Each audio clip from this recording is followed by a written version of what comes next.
Today, we're going to do a case study on what would happen in certain parts of the country if Major League Baseball gets its way and destroys, 42 teams and 42 baseball communities. I'm Ken Lammers. This is Minor League Matters, and let's get cracking.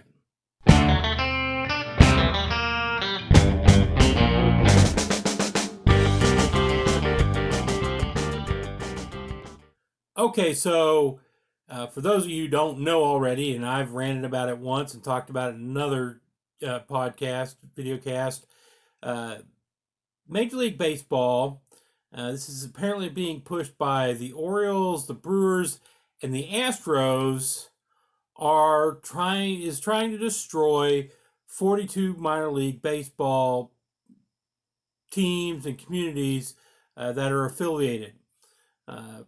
Much of them in places where there's no way an unaffiliated team could survive, and baseball will just wither and die.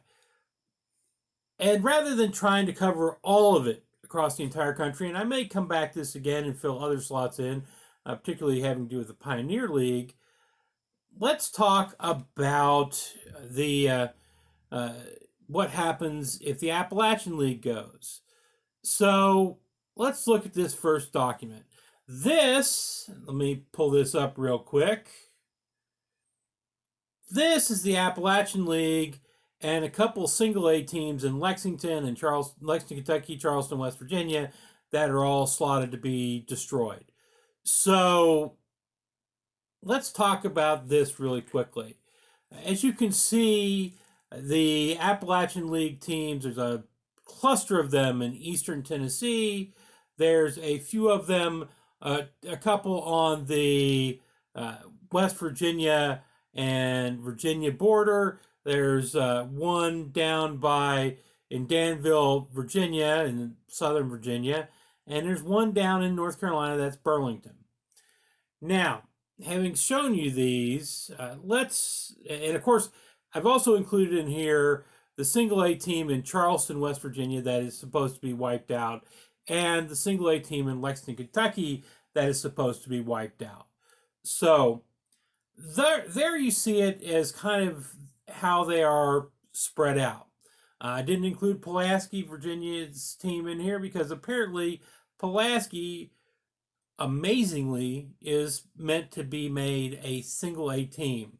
It's a really incredibly stupid thing, but that's the plan. Now, let's look at the areas that will be left with no baseball if this occurs. What you're seeing here is this yellow area, right?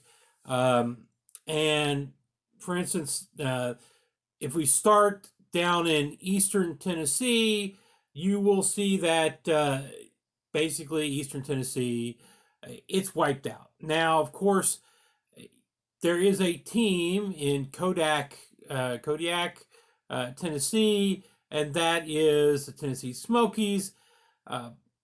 It doesn't really service a community so much. While it does really, really well, and it's a great place to go watch a game, and particularly has Cubs fanatics coming out of the woodwork to go watch games there because, well, they're Cubs fanatics. The east of it is where you get teams where the local communities have teams to go to, and those will all be gone. And that whole area pretty much is going to be wiped out, no baseball. The next nearest team to that area is going to be down in Asheville, North Carolina. Not a place where people are going to go from eastern Tennessee to go watch baseball. And so you're moving east, swath of land along that way till you get to Danville. Danville actually may be more impactful around it because there's no baseball in that area. There is going to be baseball still in Salem, which is south of Roanoke there. So that's why you see that there's still an area there. And that dip inward below the two teams in Princeton, West Virginia, and Bluefield, Virginia, are that dip in is because the Pulaski Yankees are slotted to get a single A team. And you might think, well, that's going to impact outward. Those two teams up that are gone on the border of Virginia and West Virginia and places south and east and west will be serviced by the Pulaski Yankees. And if you say that, you don't know how small town mountains work and small town communities here work. They aren't going to Pulaski to watch a game. Well, let me take that back. As long as they have teams that'll go to Pulaski, for instance, the Princeton Rays, the Bluefield Blue Jays, if they go to Pulaski to play, you will get people from those communities that go to Pulaski to watch their team play. And they really do. They follow their rookie league teams. It's actually pretty amazing. There's a core in every community that seems to follow them, and they follow it pretty hard in those areas. But they are not going to go to. They're not going to adopt Pulaski and go there. As a matter of fact, I'm pretty sure that normal, market conditions will drive Pulaski out of the single A market pretty quickly, unless it's propped up somehow. It's just not a single A community. Not going to support that. Okay, so as you can see, as you sweep northward, West Virginia is pretty much wiped out with the loss of Charleston. There's going to be the Black Bears are supposed to still keep playing up north in the northern part, in the Panhandle or whatever they call it up there of West Virginia. Problem being, I'm not sure that they can do that because they play on a college campus, and if they want to move that to a full season single A team, it's going to be a heck of a lot of conflict with that college who has first dibs on the field. So I'm not sure how that's going to work. Now, Lexington, as you go northwest to Lexington has a bigger imprint on Kentucky than most anywhere else in the state does. Louisville is a fiefdom unto itself. So while the Louisville Bats will still be playing, the fact that the Lexington Legends are gone will just seed anything in the Lexington area southeast. And I guess if you go a little bit west in Kentucky, you will find that Bowling Green is still supposed to be there. The Hot Rods, can't explain that if Lexington's going to be gone. But so you have a large portion of Kentucky that's gone. So this area here in Kentucky, West Virginia, Eastern Tennessee, far southwest Virginia, it's gone. In southern areas of Virginia, it's gone. There's no baseball. Now, for those in the Burlington, North Carolina area, losing the Burlington Royals, yeah, they'll probably still have a place to go because, let's face it, there's baseball all around them. If they want to go to unaffiliated baseball, High Point now has a team, High Point Rockers. If they want to go, they can go to Greensboro. They can go to Winston-Salem. They can go to Durham. They can go to Zebulon, on the other side of Durham, I think, to watch the Mudcats. There's baseball pretty much everywhere in North Carolina, although with the shiftings around, that may not be true anymore. But I'm not really looked at all the shifting. But assuming that the other teams stay fairly consistent with what they are now, that means that there will be places that the North Carolina fans of the Burlington Royals can go to. Yeah, I know they won't be as family friendly as rookie league teams are, which is amazingly family friendly. Feral packs of kids running everywhere, having all sorts of fun. But not happening in single A, double A, triple A stadiums. But they'll still have baseball they can go to. It just won't be as friendly and as fun as baseball is at Burlington. So that's what you're going to lose. You're going to lose all this area. I think perhaps the thought is that if West Virginia loses its teams and Lexington loses its team, that these people will turn to the Reds. Not bloody likely. The Reds are just the Reds' lack of fan base isn't because people in Lexington abandoned them. Now, Lexington's a basketball city. We all know that. And these areas used to have a lot of fans. They don't so much anymore because Cincinnati sucks. And it sucked for a long time and doesn't seem to be coming out of its suckdom. So, yeah, there are hardcore fans out there. But hardcore fans don't fill your stands every day of the week with 50,000 people, right? And the Reds need to turn it around to get what they need to fill their seats. And I'm not blaming the Reds for this. Look, the Reds lose 4 of their teams if this plan goes through. They lose Greenville, Rookie League, Billings, Pioneer Rookie League.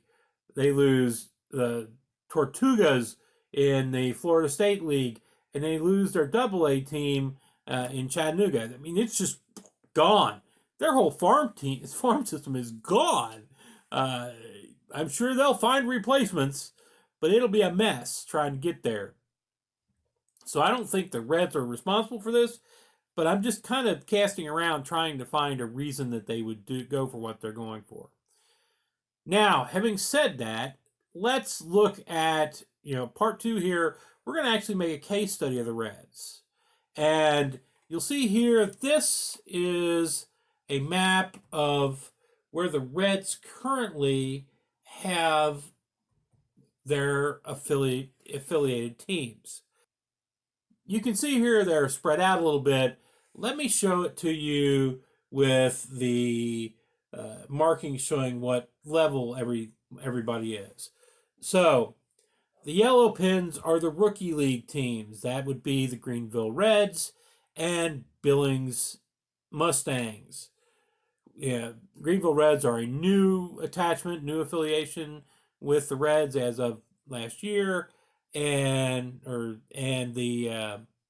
the last 2 years, and Billings has been with the Reds since the beginning of times, it seems like, right? Both of those will be shorn off by the plans that the Major League Baseball has. Their single-A team is the Dayton Dragons. Dayton's going to keep its team because they're insane there, and it's a great place to watch a ball game. So if you're ever there, go watch one. The advanced A team for the Reds is the Tortugas down, Daytona Tortugas, and I guess Daytona Beach, who play on a fairly historically significant baseball field, which was built because the African American players couldn't play weren't allowed to play on other fields, and by zoning and all this, so they built one specifically where they could play, and it's going to be shut down now per the plans. And then you have the Chattanooga Lookouts. That's the Double-A team with the gray marker. That's in Chattanooga, Tennessee. Good sized city, good facilities. Actually, up on the top of this big hill. It's kind of unique that way. And that's going to go away too. They are, however, going to keep their Triple-A team in Louisville. That's the white marker. That's how it looks right now. And the complaints are, well, the facilities aren't good. Now, we're going to get to that in a minute. The lie has been put to that by a whole bunch of news articles. I mean, a lie to all these things have been put forth by a bunch of news articles.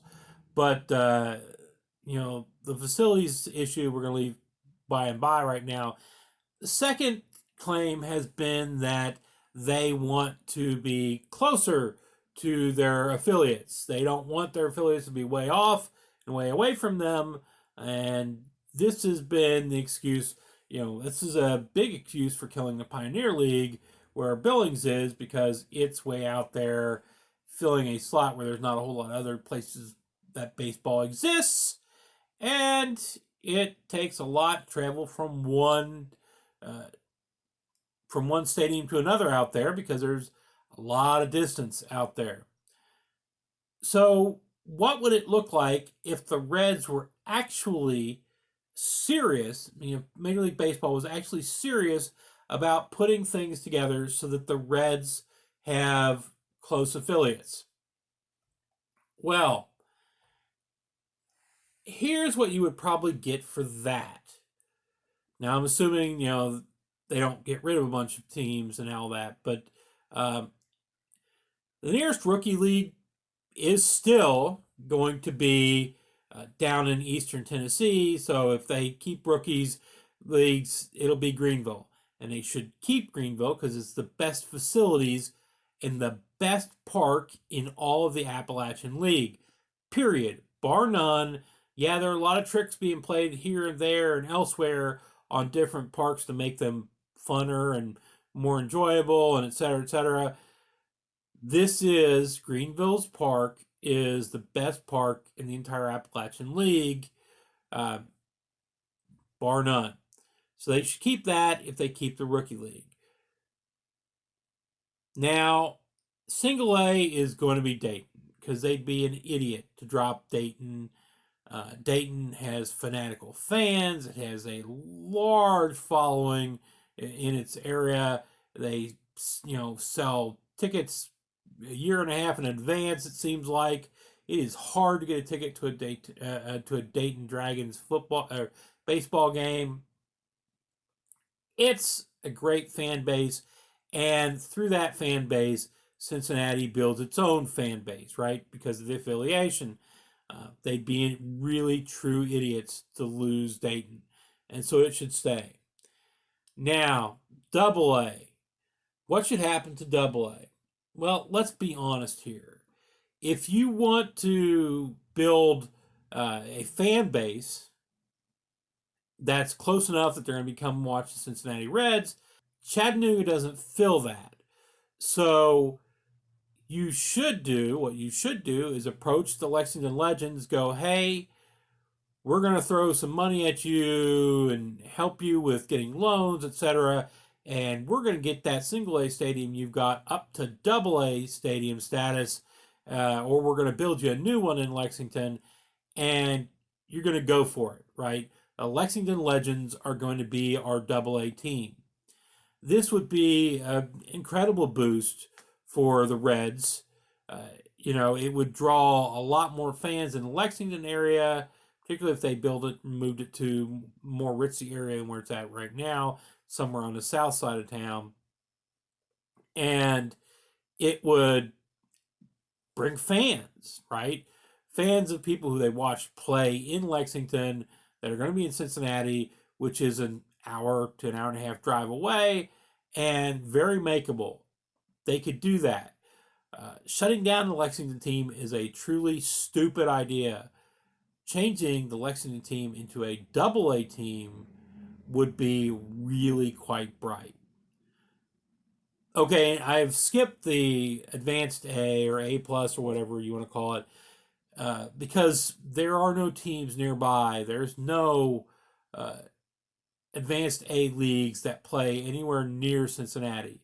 Closest being Carolina, and what I've marked here is the Winston-Salem Dash. And anybody, before anybody says, oh, I just want the Winston-Salem Dash to be the team because I like Winston-Salem, they should recall that I make fun of the Dash's logo every chance I get and think it is one of the ugliest logos in baseball. Not quite as bad as the Blue Wahoos, or maybe not. I go back and forth on that, but it is one of the ugliest logos in baseball. And I wouldn't particularly be happy by the fact that they were affiliated with the Dash, but I think it's what's available. Yeah, obviously, there's the Salem team, but that's not going to happen. They're locked up with the Red Sox, and Lynchburg, the Lynchburg Hillcats, possibly, but I think Lynchburg's probably a further drive than it would be to Winston Salem. So I think Winston Salem would be the way to go. Closest advanced A you could get. And then, of course, the AAA team would still be Louisville. Louisville, hour and a half outside of Cincinnati. You can go see people who you've watched play there, play in Cincy. It builds connections, and it would add, to the Cincinnati fan base through Louisville bats, right? And does already. So this would probably be the best you could do for Cincinnati. It doesn't seem to be what they're aiming at. Um, I don't know what they're going to do with Cincinnati. They're, like I said, they're decimating the minor league system that Cincinnati has in place, and I'm surprised. I'd be really surprised if Cincinnati doesn't at some point buck this whole plan, because it's stupid and does not benefit them. Okay, now that's kind of a case study of what would happen if they were actually trying to improve things and move them forward. Let's talk about the facilities argument. I've been to the Lexington Legends baseball field. It is a nice field, a nice stadium, built in a fairly modern period, and seems to have a lot of facilities for coaches and all that. And I'm sure it has workout rooms. It's nice, right? But the claim is that they're trying to get rid of teams that don't have good facilities. Let me say that I've been places where I know the facilities can't be as good as Lexington, or I very strongly suspect the facilities aren't as good as Lexington. And let me say the three off the top of my head. First, Asheville, North Carolina. It's a kind of a quaint old stadium built in between some hills, and it's been there since the dawn of time. I think it's supposed to be the second oldest continuous use stadium, something like that. They've got some sort of brag along those lines, and it's scrunched in together. There can't be really great facilities on site for the people, for the coaches, for the players, and all that sort of thing. And it's an old stadium that's just kind of there, right? Has terrible parking, terrible access. It's bad, right? The only thing that kind of saves it is it's quaint. It's kind of a throwback, shows you what old stadiums were when you kind of had to build them like this. So that's one. Two would be Pulaski Yankees. They're talking about making the Pulaski Yankees into a single A team. I don't know what team name it would have if they made it single A. Maybe they just keep a Yankees name. Maybe it'd be affiliated with somebody else. Problem is, the Pulaski Yankees actual field sucks. The owner, the guy who bought it from the town, bought it when it was municipal stadium, and who has done a lot of work to make the stadium really an enjoyable place and a great place to watch a game and all that, has done a lot of work along those lines, and that makes the stadium fun. The seating area is great, that sort of thing. It does nothing to fix the problem of the field. I don't know how short right field is in Pulaski. 200 feet keeps running through my mind, but I'm thinking it's not quite that short, but it's definitely short of the minimum that right field can be, which is 325. It's one of the way they make up for it is by putting up a big wall and having the yellow line go across that wall and then come down as it comes to center field when they can actually get to the 400 feet. And it's not good. I mean, it's just not good. The actual park, the actual playing field is bad because of this reason, if nothing else. And they can't move the field, right? Because right behind right field is a road. And there are houses off this road, so they're not going to get rid of that road.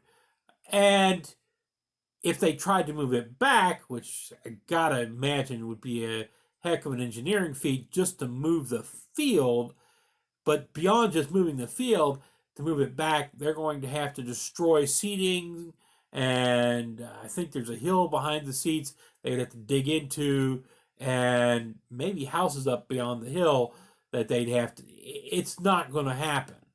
Pulaski's going to be an inferior field. It's great for Rookie League. This is a Rookie League Plus stadium. It's not a single A stadium. It's the second best stadium in the Appalachian League. Clearly, if Greenville, Tennessee was a larger population area, it would make a lot more sense as a single A stadium because it's built well enough to be a single A stadium. Pulaski's not, and I'm sorry, folks, it's just not. Third is a team I like, and I've gone to try to watch a couple times. That's the Mudcats in Carolina. And now, the Carolina Mudcats play in Zebulon. As I recall, it's like 30, 45 minutes outside of Raleigh-Durham. Maybe not that far, actually. Kind of in the middle of a field. And you get there, gravel parking lots. I'm okay with that. Old concrete stadium that's just not a facility that would be built in modern times, with seating and all sorts of stuff. This was specifically raised by one article I read as showing that if you're owned by your mothership, and this is owned by the Brewers, you will not get shut down no matter how inferior your facilities are. And the facilities in Zebulon are inferior. The Mudcats deserve to be moved to a better facility somewhere. It's not going to happen, apparently, because they're safe. And that's just it. None of those are as good as the Lexington, Kentucky facilities for the Lexington Legends, but they're supposed to survive, and the Legends aren't, which puts the lie to the facility argument. Okay, so that's it for today. If you like what you see around here, hit subscribe and then hit that bell wherever it is so that you get notices when I put something up. Contact me, direct message at LammersK at Twitter, or MLeagueM at Twitter. Minor League Matters on Gmail, and well, go watch some sports. Go watch some minor league sports. Go watch some sports you haven't seen before. Just have fun, folks. I'll see you next time. Masalama, y'all.